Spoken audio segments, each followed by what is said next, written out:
Hey guys, and welcome to week 5 of class.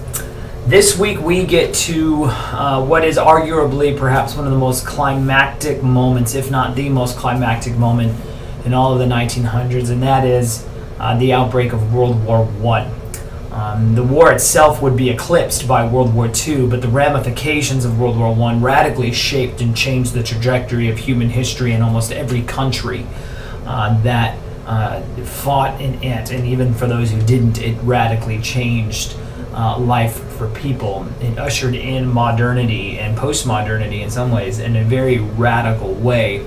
It ruptured perceptions of reality and such that people at one point begun to thought that mankind had been progressing, that they had evolved beyond warfare. And indeed, many within Europe, where Europe had been generally at a somewhat uneasy peace ever since the end of the Napoleonic Wars, generally, not completely, but as a giant nation or place.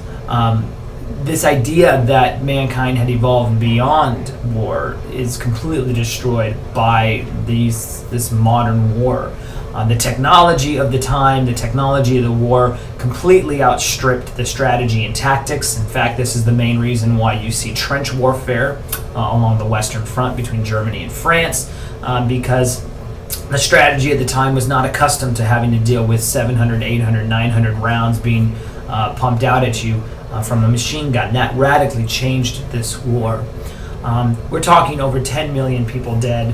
And for the most part, this is a European conflict. And so what we're going to be doing this week is we're going to be looking at some of the causes of World War I. And a lot of those are situated right there in Europe.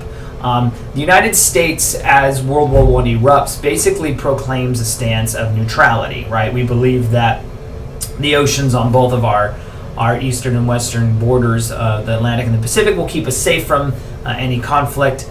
And generally, we weren't going to get involved. But as we will see in this week's lecture, various circumstances, including unrestricted submarine warfare on behalf of Germany, is going to pull the United States into this conflict. Now, the war begins in 1914. The United States does not get involved in it until 1917.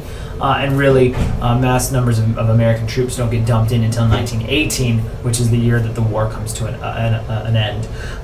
So we're going to be talking about a lot of different things: technology, the causes, and ultimately what the consequences of this war were, because in many ways, World War I sets up World War II. And you'll see this as we talk about the final treaty that ended World War I, known as the Treaty of Versailles. So that's our focus today. Other than that, I just want to encourage you to continue to be working, and if you have not yet done so, to start working on your voice narrated PowerPoint.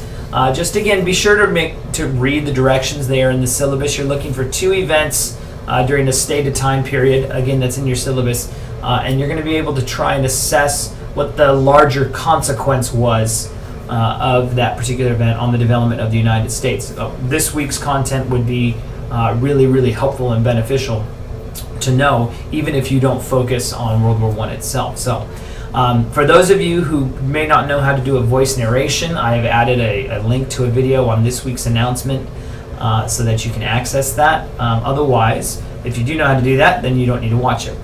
So that's pretty much all I have for this week for you. So if you have any questions, contact me. Otherwise, as always, go in peace, be warm and filled. May the force be with you, live long and prosper, and may the odds forever be in your favor.